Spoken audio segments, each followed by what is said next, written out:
So ang atong topic day karon ma'am kay bahin sa pag-atiman sa mata ug sa mga problema sa atong pananaw. So ang problema day sa mata ma'am kay mahitabo kini kung dili na kaklaro ang pananaw sa usa ka tawo. So mahimo nga dili ta kakita sa layo or duol, posible nga dubli na ang atong pananaw ug dili nakapuyon ang atong mata. So kung dili kini nato mahatagan og pagtagad ma'am, mahimo nga mas mo grabe og makaapekto kini sa atong pangadlaw-adlaw nga bulahaton sama sa pagbasa, magtrabaho ta ug kanang paggamit sa atong cellphone.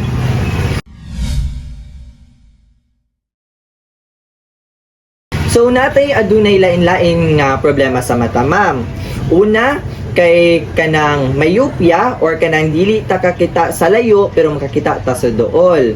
Ang ikaduha ma'am kay ang hyperopia or farsightedness kung kanang makakita ta sa layo pero kanang makakita ta sa layo pero di ta kakita sa duol. Dayon astigmatism or blurry kanang more on lights, presbyopia, age-related ni siya ma'am, cataract or kanang clouding sa atong eyes ug ang kinalasan kay glaucoma.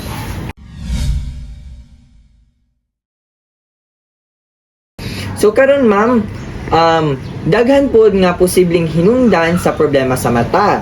Sama sa kanang pagkatigulang nato ma'am, kulang sa vitamin A, sobra sa paggamit sa cellphone o computer, pwede po siya diabetes, pwede po siya high blood pressure, ug usahay ma'am kay namana ni siya sa atong pamilya.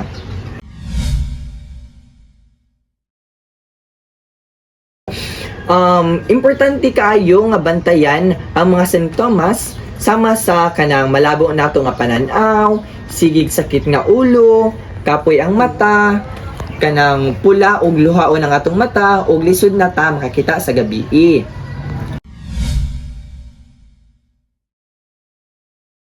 Kung adunay inani nga simptomas ma'am, mas maayo nga magpa-check up na dayon ta, moadto ta sa doktor aron malikayan ang pagdala or paglala sa kondisyon.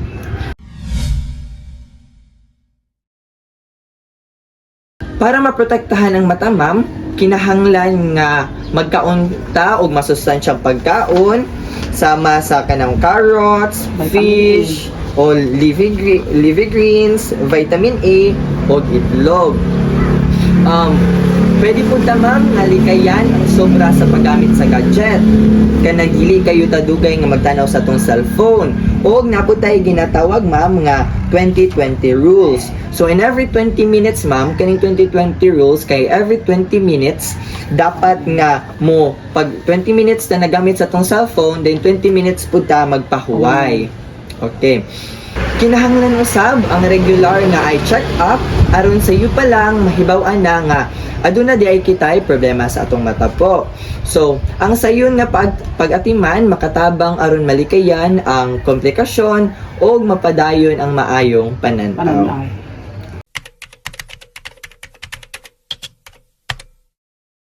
So karon ma'am, kay mangutanan ako about sa atong discussion ganina.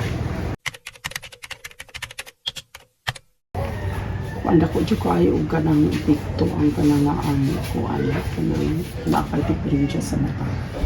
Kay dito ko mga amit ug eyeglass.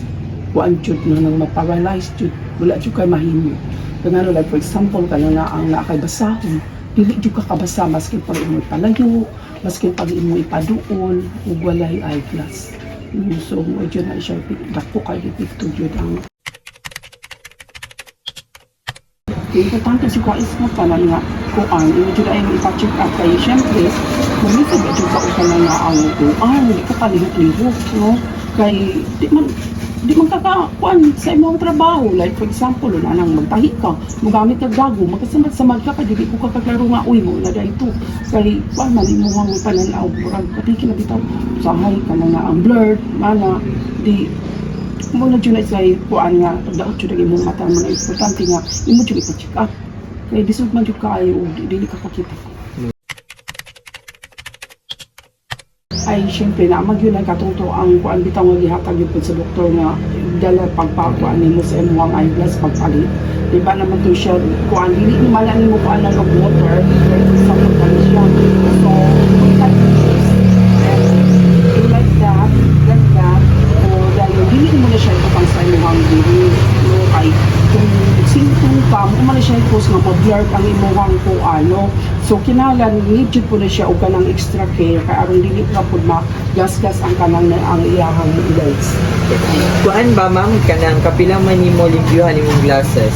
Depende na kung kagana siya kuan, ugaw, o di na po maklaro, blur na po, di na kagwan. That's Asan not na tayo din? mag-kuan, YouTube, di na mag-YouTube every time. Kaya ako naman pwede siyang gamitin dyan doon magbasa ko, na all the time na ako na magamit ko o kuan na eyeglass. Kuan dyan, kanang like for example, kanang tulog sa sa'yo. Dahil ikaw ka na mga foods na rich in vitamin A o dili kung ka magsige o ka na ang dilar o dili kung ka ikaw magamit ko ang cellphone na din kung po mo kuan o wala mag-message wala po magsige gamit. So ano ra jud. So dapat yun nato nga katong bitang 2020 nga rule ma'am, dapat yun nato ko siya nga sunod. Katong 20 minutes lang kamo tanaw sa cellphone, dayon 20 minutes po ka magpahuway.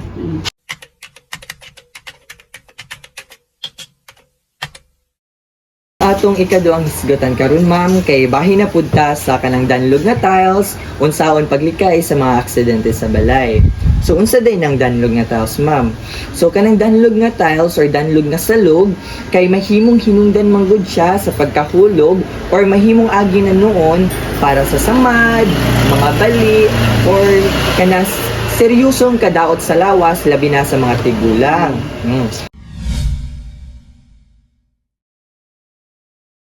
Sagaran ma'am, ang tiles kay mahimong danlog kay tungod sa mga sabon, sa mga tubig, sa shampoo, langis or kanang sobra sa pagmap sa salog kay kanabitang basa na kaayo mo ng mga ligid ta. Ang uban manggugod nga tiles ma'am kay wala siya anti-slip sa surface mo nang dali ta maligid. Ang pagsulog usab sa tsinelas nga walay maayo nga grip ma'am kay mahimo usab nga hinungdan sa pagkahulog.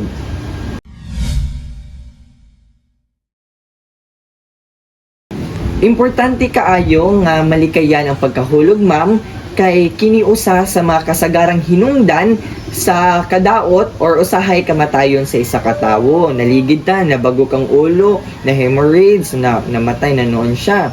Ang pagkahulog ma'am mahimong mo resulta sa samad sa ulo, mga bali na noon sa atong bukog, sakit sa likod, ug dugay nga pagpahulay sa higdaanan.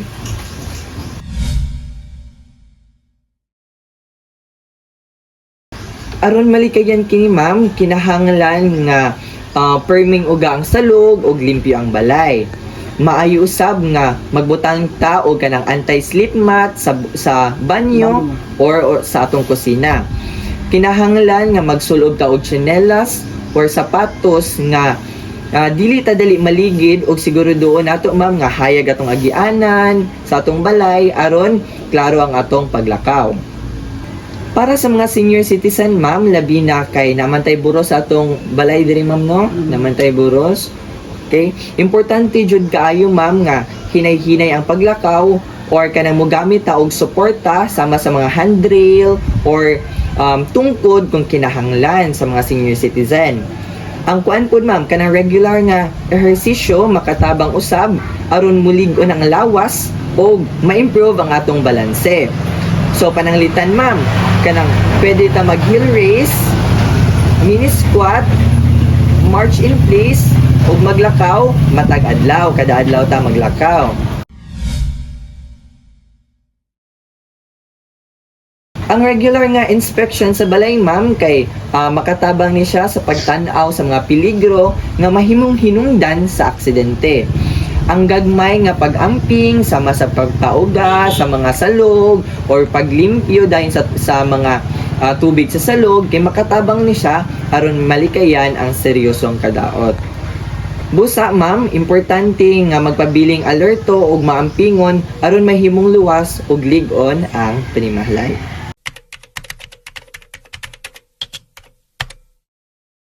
So ang atong una nga pangutana ma'am kay delikado dyan, hanggang lugar sa lugar, syempre. Mas-slide ka, hindi ka na-una. Mas-slide ka ani. Kasi nakawin mo, makaisip lang lugar din. So, makakuan ka na nga ang sana, mas-slide ka, din mo na siya mako-post na, makakuan ka, kaya na ang sa pag-i ang imuha. Kuan, hindi ka slide din, hindi ang imuha. Dati, so mo na post na magdaog na imuha ka. Nabinaog ka lang, makakuan mo ko, then, gusto ko kayo pareha na po sa senior citizen kay nung sinay-try course na makakuan na masuot ka. Ito mo lang paanjud ka kay isang mga salog-pilig ko kayo. So, need yung ka na ang anti-slip na din na sa CR. Yes, Sa banyo, need yung ka nga magbutang ng anti-slip para malikayan ang imuhang pagkaslide. Okay. Paughon. Paughon. Natural paughon. Pero sa tuna, kapamaagi nga malikayan, na-release yung mo download. So, i-maintain yun ni mo nga mauga ang salog. Sige yung uga ang salog. Labi na ugtal sa dili, takay ka kari. Yung naada ito siya, basta yung nakuha na ito siya.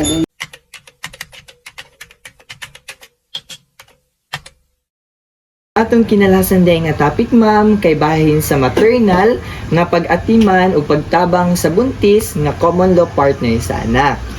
So ang maternal care day ma'am nagpasabot kini sa pag-atiman sa kahimsog sa buros gikan sa pagsugod sa pagburos niya hangtod sa human pag-anak.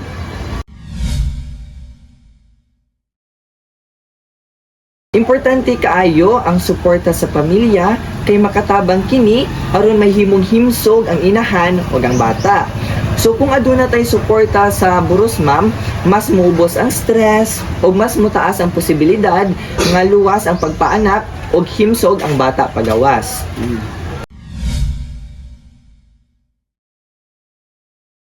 Sa pinaka-importante nga buhaton ma'am, mao ang regular nga prenatal check-up. So naga-prenatal ra ba si ma'am? Always, okay. Okay.